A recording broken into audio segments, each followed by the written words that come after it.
Hello, hello. Today I'm going to be doing a live all about bare-rooted standard roses. And first of all, I'll explain what bare-rooted roses are.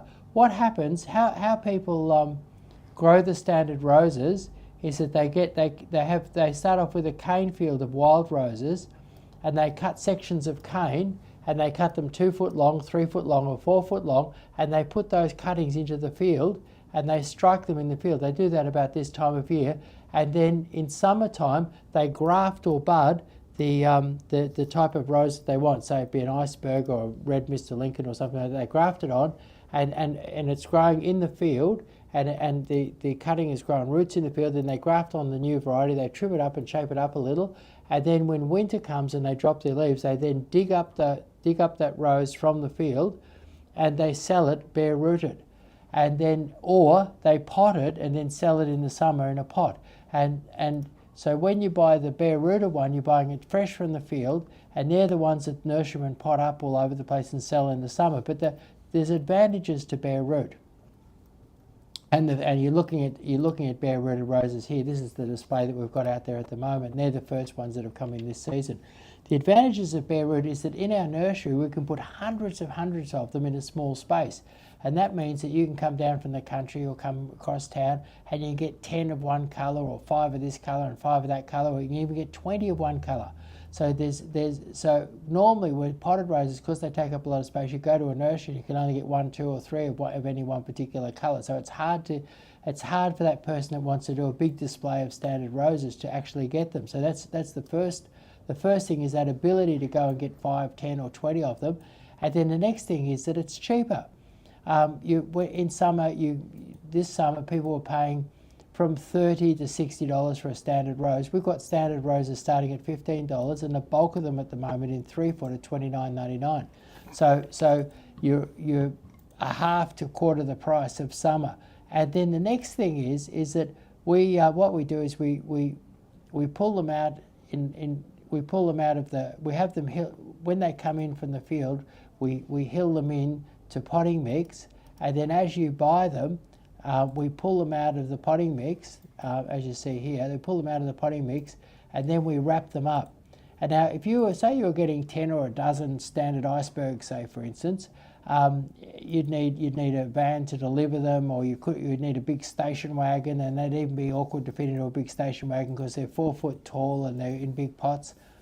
But the bare rooted is just like a big handful, 3 or 4 foot long, and what we do is we wrap that up, and they're asleep, so they're easy to handle. So say you wanted to drive up to Newcastle with them or something like that, we wrap them up, and they're right in that bundle for a week or 2 or even 3 weeks in this time of year. So 1, 2 or 3 weeks in a bundle. You don't have to water them, you don't have to worry about them, you just keep them in a cool shady spot, and you'll find that you can easily fit 10 or a dozen just like in the front of your sports car. It's no big deal to move them. So they're easy to handle, they're easy to move around, and then when you go to plant them, it's just an armful of them, and you carry it out into the garden. You open up your package and you plant them. So there's a real ease in buying, paying for, handling, transporting, and then taking to plant your bare-rooted standard rose. So there's a lot of advantages, and that's why a lot of people that are serious about growing some roses, or they've got a reasonably big project to do with roses, wait till the winter and buy the bare root. And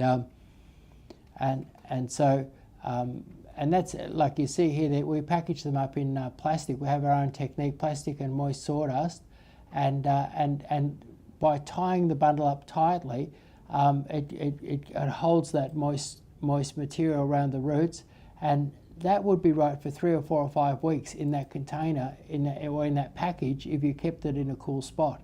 So, and you'll find that very, very easy, like that's a dozen standard icebergs, and very, very easy to fit into your car.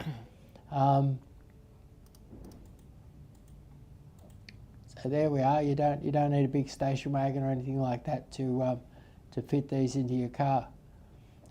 light and easy to handle, and you know, and particularly if you come down from the country and you need some roses and you've got your car full of other stuff, it's really, really handy to buy your standard roses that way. Now, the thing is, some people say, why would I grow standard roses as opposed to growing bush roses? Well, in the wintertime, standard roses are about the price of a bush rose, you know, is in the summer when it's in a pot. But standard roses have a lot of advantages. Basically, what you get with a standard rose is you get the opportunity to have much, much more colour in your garden, because what happens is that with a normal bush rose, they spread out down low, and they're all prickly and everything, and they spread out down low, and you can't grow other things underneath them because you can't even put your hands underneath them, because it's. My mum had a big rose garden when I was a kid, and she didn't use standard roses, she used bush roses, and it was awful I used to have to weed the garden. It was an awful garden to weed because you had all these prickles down low, but with your standard rose, the prickles are up. If you bought a prickly variety, the prickles are up high, and you've just got a stem down low, so to weed it is easy. But with having the garden bed empty underneath, the advantage of your standard rose is that you can grow all sorts of flowers. You can do a beautiful cottage garden, or you can do a mass planting, and I'll be talking later about the different things that you could plant under your roses, but basically your standard rose allows you to have twice or three times as much colour in your garden, because you've got your low level. It's like it turns your garden into a two-storey garden. And also the other thing it does is it brings the rose flowers up high where you can really enjoy them. And a 3-foot rose, by the time it develops a decent head, will have the roses right at your face or nose height, and you can smell them and you can get a real good look at them really easily because they're up nice and high. So not only is it gives you better access and more enjoyment of your roses. So standard roses look great, you know, and it gives you that two-story effect that allows you to have something underneath, a hedge, a cottage garden, a mass planting of nice flowers. You've got room underneath, and you've got your colour up above. And also, like, roses do have a bit of an off season in the winter, and if you do your interplanting with your standard roses intelligently, you can have it so the garden's still colourful even when your standard roses are not really performing. So lots of advantages with standard roses and lots of advantage with bare rooted roses. But let's talk about roses themselves and choosing your roses. Now, the most popular rose, the absolute most popular, and when we do our rose order, I think 45% of all the roses that we order are standard icebergs. And that's amazing, because there'd be another 50 varieties or 60 varieties that we sell, and one variety makes up 40% of all the ones that you sell, and it's for a very good reason. Your iceberg has got a lot of properties to it. First of all, one of the things that I really like is that just the very odd tiny little prickle, almost prickle free, and so not too many prickles. The next thing is hardly any disease. Like, they don't get the spots that the other ones get. They don't drop their leaves. They don't get the molds. They just don't get the diseases. And then they have masses and masses of flowers, and those flowers will start in late September, and they'll go right through with plenty of fertilizer in that. You'll even have flowers in the dead of winter. So beautiful flowers all the way through, and the flowers are great because the flowers aren't just singular flowers. They come in clusters of 3s and 5s, so they're just clusters, just mass flowering. Your standard iceberg rose, mass flowering, masses and masses of flowers, and they flower and flower and flower and flower and flower, and the leaves are pretty much free of disease. So if you divided roses up and you gave them a hardiness rating up to 10, your iceberg rose comes in at a hardiness rating of 11. It's one above the 10, which would be the upper limit. So it's beyond the upper limit. And what's interesting about icebergs is icebergs are actually a family of roses. Like when I was young, there was only a white iceberg. There was only one type of iceberg, but people have actually bred new types of icebergs. And what you've got, the ones that are regularly on the market now are brilliant pink, which is a really, really bright, rich pink, and burgundy.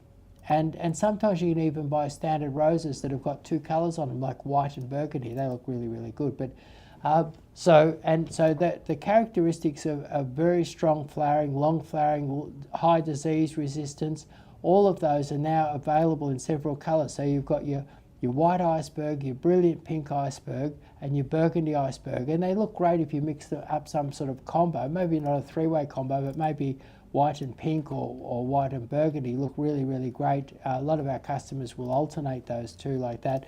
And then what that does is that gives you the long flowering, it gives you the disease resistance, and it gives you the very few prickles, and you've got multiple colours.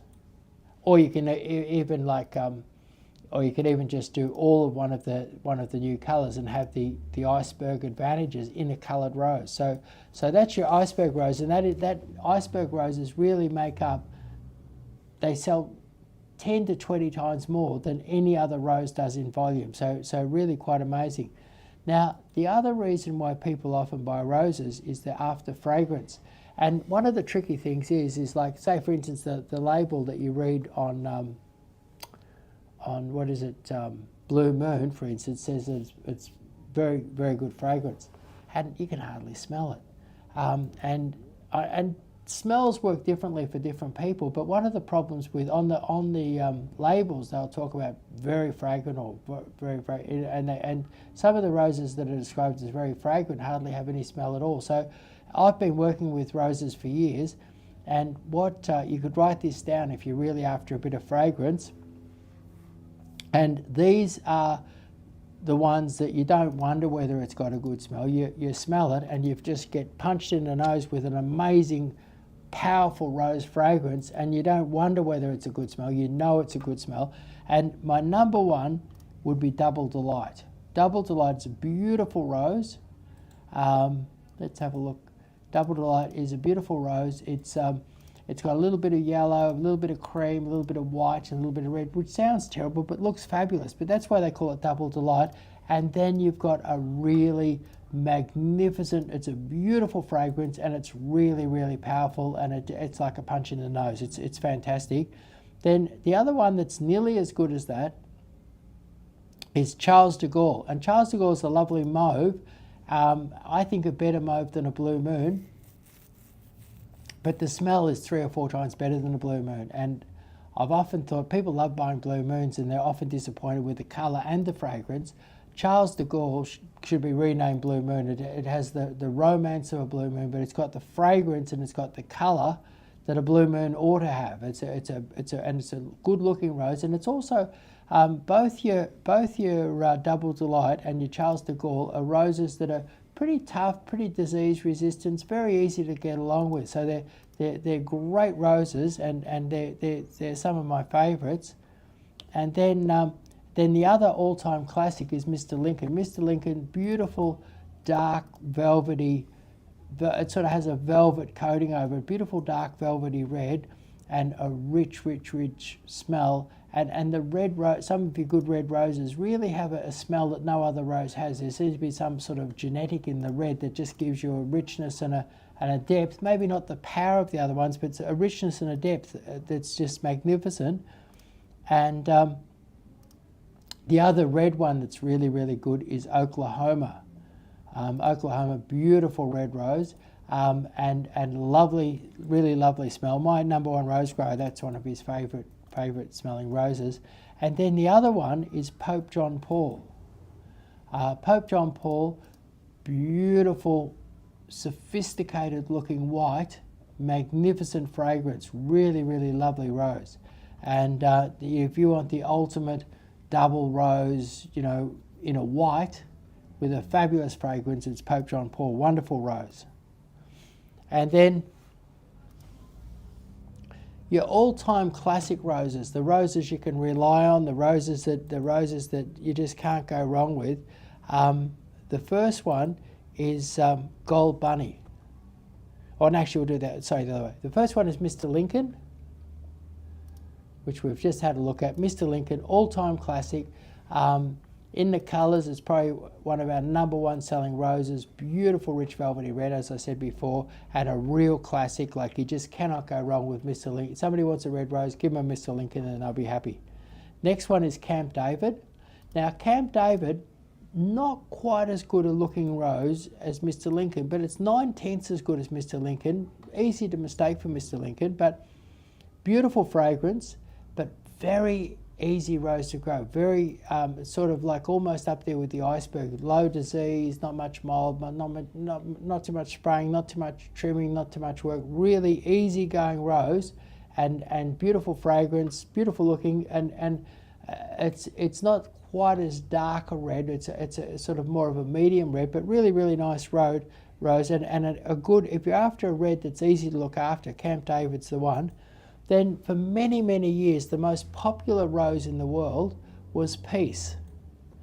And Peace is exquisite. It's the colours, the cream, the pink, absolutely beautiful rose, lovely big head. It deserved to be the most famous and popular rose in the world for, I think it might have been for 20 or 30 years. And it's not an overly strong fragrance, but it's a lovely fragrance. We had one in flower in the nursery today, and I smelled it beautiful. So Peace, really lovely rose, and it's like an all-time classic rose, and it's one that's no longer at the top of everyone's popularity list, but it's one that should never be forgotten. Beautiful rose. And then Just Joey, I don't think there's new roses coming out all the time, but no one's ever really come up with a better orange rose than a Just Joey. It's a beautiful, rich orange colour, lovely fragrance, very hardy, fairly disease-free, easy to grow, and beautiful colour. Beautiful colour and unique. There's nothing else quite like it. There's other roses that have got a bit of that orange in, but nothing's got as clean or nicer orange. Good big flower, plenty of flowers, good fragrance. So Just Joey, a really great all-time classic. And then Gold Bunny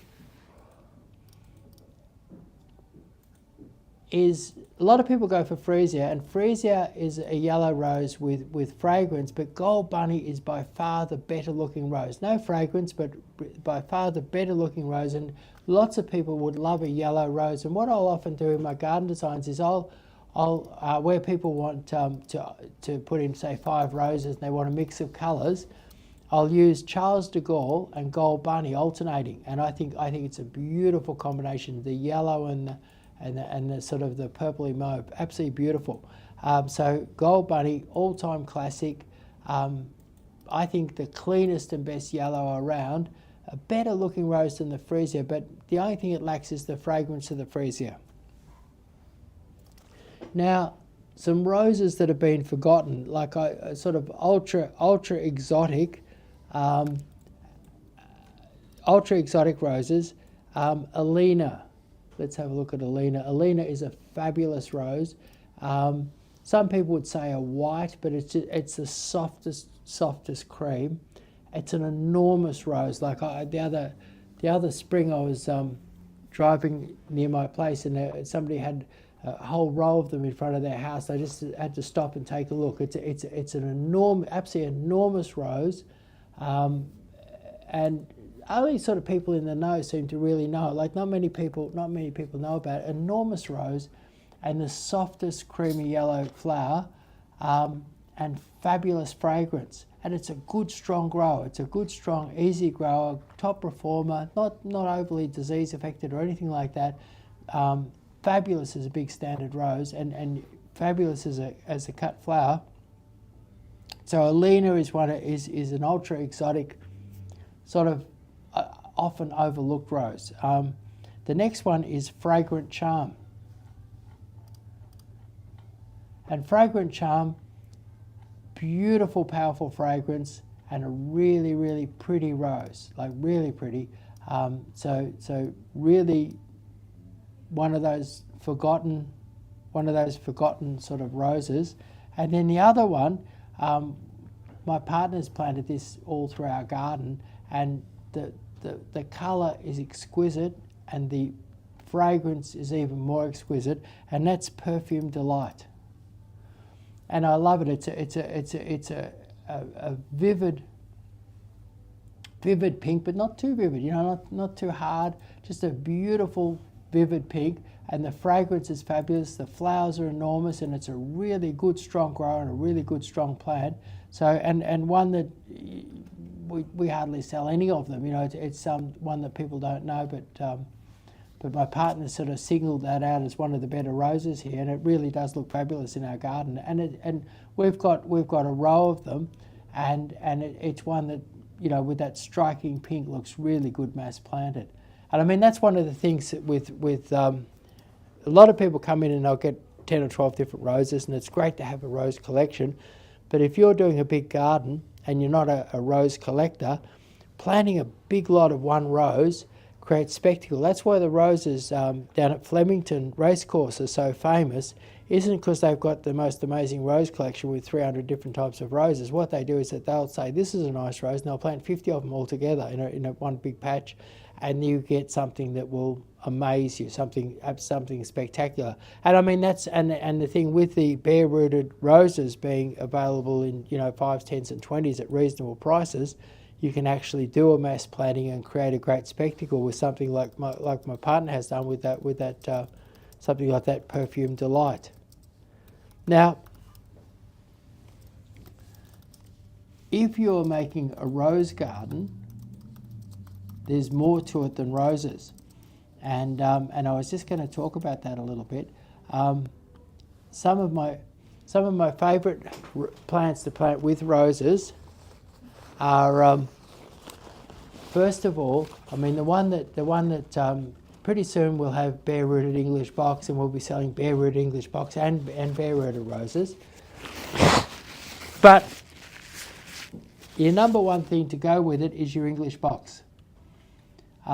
English box, beautiful hedge, and the dark green, and they look good all year round, and the dark green of the English box, really, the roses really, and using a standard rose, your standard rose will stand up well above your hedge. So so English box is really great to, English box is really good to plant with your standard roses. And then another favourite is your lavender. And the type of lavender that I'd really go for is like a dwarf English lavender. That you tell English doesn't have the little wings on the top. So your dwarf English lavender, and that would be like a Munstead or a Heathcote. Now the thing is that their flowering peaks in the summer, and that's when your roses are going to be peaking. So if you want to have this fabulous display of beautiful roses and fabulous lavender all at once, your Heathcote and your Munstead are the ones that are going to flower along with your roses right in that peak in the heat of summer. And now another thing, similar sort of flavour to your lavender is your catmint. And catmint is great stuff because it flowers, it grows into sort of a nice little mound. It flowers, finishes flowering, you trim it back and it shoots back up and flowers again, and it'll do that 2 or 3 times in the summer.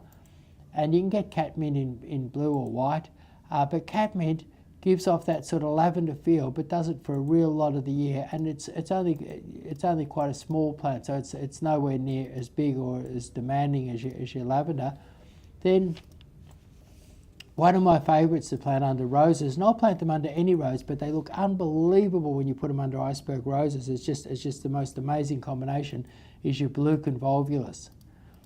Now, blue convolvulus is a really, really hardy plant, and it's very, very fast. If you were planting standard roses now, and you planted some blue convolvulus in at the same time, you'd find that the blue convolvulus will cover the whole garden bed. Like I normally plant one between each rose, and you'll cover the whole garden bed by the middle of summer. So and what's amazing, blue convolvulus will start flowering mid to late September, and they'll be in flower by the time your roses come into flower, and then they're going to flower right through to Mother's Day. And so very, very long flowering. They flower really the whole rose season. So and they look amazing under a white rose, and but I'll use them under where my customers like that, where some people come in and they'll buy 4 or 5 different roses, all different colours, and you put your blue convolvulus, and it seems to be the one that kind of goes with all. So I'm not sure why it goes so well with roses, and I think maybe the reason And the types of flowers that I think where you can go wrong with your roses is that if you plant a flower that stars, roses are stars, and if you put a flower in there that stars, you know, like say you planted dahlias or something like that in between your roses, what would happen is that they tend to compete. And I think the blue convolvulus works so well, as does your lavender, as does your cadmium, is that it's more of a support act than a star.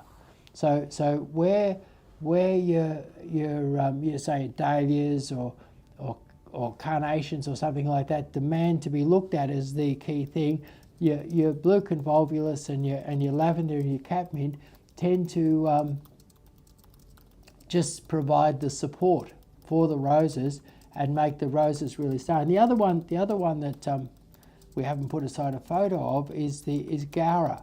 And Gaura is flowers all through that summer period when your roses are peaking. And again, that's another really good support act flower. So Gaura is lovely, fine, sort of feathery, sometimes called a butterfly bush because their flowers are a little bit like butterflies. And you can get them in whites or light pinks or dark pinks. Your Gaura is going to give you that sort of really great support act, just like the other plants. And often when florists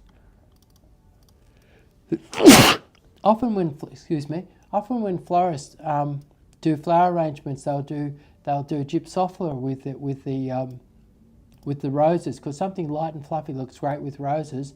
So your Gaura has that same sort of gypsophila type of effect. But the great thing about your Gaura is they have lovely big strands of flowers that will poke up through the roses, and they flower really from spring right through to autumn when your roses are really functioning. And you can choose your colour of your Gaura to suit your roses, whether it be white, light pink or dark pink. So that's really, they're the plants that go really well with your roses. Now, do we have any questions on growing standard roses? We just got one question just from Instagram here, where Samaria Rose Farm asks, what is the lavender called again that you suggested for underneath? Hitcoat or Munstead is really good because it doesn't grow too big and it flowers, it's in mad flower right at the time when your rose flowering is peaking. All right, so it's Hidcote or Munstead. Hopefully that answers your question there. If anyone else has any questions, feel free to leave them in the comment section right now. We'll be answering with Chris here live on Bare Rooted Standard Roses. Keep it Bare Rooted Standard Roses related. Do you have anything else you want to add while we're waiting for some questions to roll in? Yeah.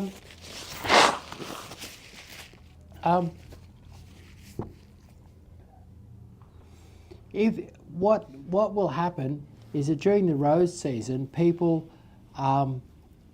that might suddenly decide they want 50 of one rose, or there's some rare rose that their mother used to have or something like that. And even though we may not have it listed on our list, we deal with 3 or 4 of the main rose growers in Victoria, and ring up or email us and say, can you get some 2 foot, 3 foot, 4 foot, maybe you're trying to replace a rose that you've lost in a row of roses. And you'll be amazed. This is the time of year when you can probably find those roses that you're looking for that you haven't been able to find. You know, like you might be looking for 5 of this or 10 of that, or the one that your mum had 10 years ago. And the bare rooted rose season is when lots of the growers have lots of roses. We're shipping them from South Australia and we're getting them here in Victoria, dealing with them, all the main rose growers. And we have more roses at our fingertips at this time of year. So if you've got a rose problem, a rose deficiency, a rose whatever, talk to my staff, email in, and if we can't help you at this time of year, we'll never be able to help you. Like we have our biggest range of roses at our and it's a bigger range of roses than what's on our list. So don't just look at our list. Ask my staff, and you'll be amazed what they can do for you. And it doesn't matter if you want 50 of this or 1 of that. Ask our staff and get them to help you, because this is the time of year to chase up those roses that you need.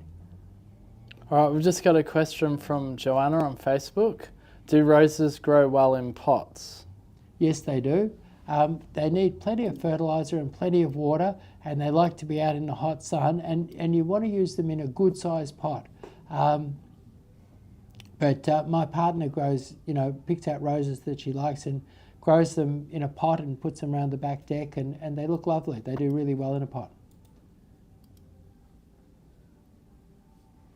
All right, so if anyone else has any last minute questions, we can answer them now. Otherwise, if you watch this live after we've already posted it, you can continue to ask questions in the comment section and we'll get back to you there.